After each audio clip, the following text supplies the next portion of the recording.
लक्ष्मण ने कहा,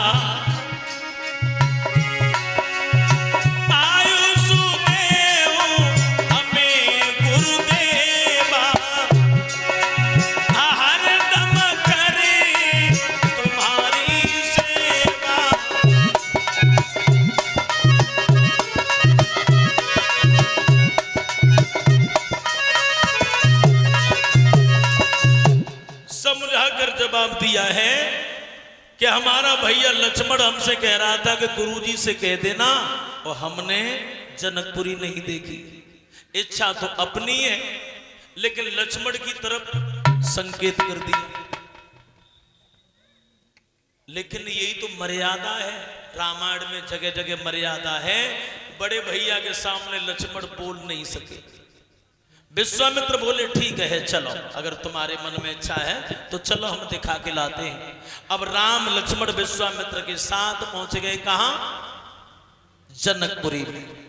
सखियाओं ने जब देखा है तो अपने घर के कामकाज छोड़ के सब भाग पड़ी राम के दर्शन करने के लिए। जैसी बैठी थी वैसी भागी, सहज श्रृंगार किए उठ धाई। भगवान को सहजता बहुत पसंद है। जैसी बैठी थी, कोई आटा मार रही तो लिसरे हाथ ही लेके भाज पड़ी भगवान के दर्शन करने। कोई श्रृंगार कर रही तो एक आंख में काजर है, एक में है ही नहीं, भाग पड़ी राम को देखने के लिए।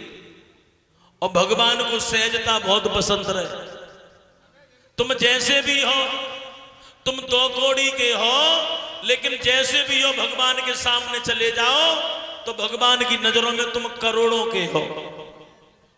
और तुम्हारी कीमत अगर करोड़ों है, और अगर बन ठन के गए भगवान के सामने तो भगवान को बनावट तो बहुत बुरी लगती है, बनावट पसंद नहीं है।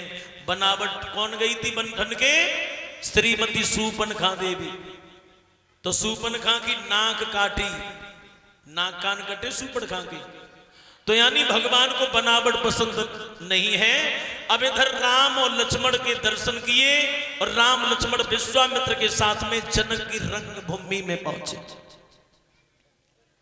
बड़े बड़े राजा महाराजा बैठे हैं, धनुष पर अपना पौरुष आजमा रहे हैं, लेकिन धनुष किसी से हिल भी नहीं रहा। जनक ने जब देखा तो जनक ने कहा, सभा के लोगों, सीता के विवाह की आस छोड़ दीजिए और सीता के विवाह की आस छोड़ के चले जाओ, क्योंकि अब हमें मालूम पड़ गया इस पृथ्वी पर कोई बहादुर नहीं है। क्योंकि गोस्वामी तुलसीदास ने एक तो चौपाई पहले लिखी थी, भूप सहस्र 10 एक ही 12, और लगे उठावन टरहे ना तारा। यानी भूप सहस्र 10 यानी 10,000 राजा एक ही बार धनुष तोड़ने के लिए जुट गए, लेकिन धनुष नहीं हिला। लेकिन शंका हर चौपाई पर है, शंका करने वालों ने, और ये शंकाएं पैदा करती। लेकिन भूप सहस्र 10 एक ही 12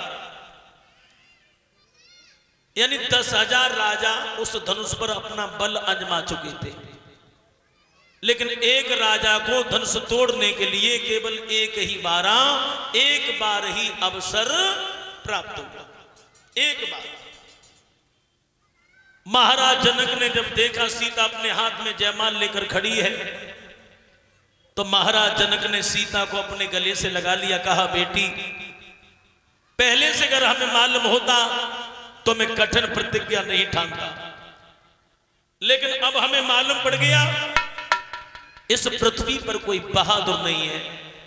सीता के विवाह की आंख छोड़ के अपने अपने घर के लिए चले जाओ, चले जाओ।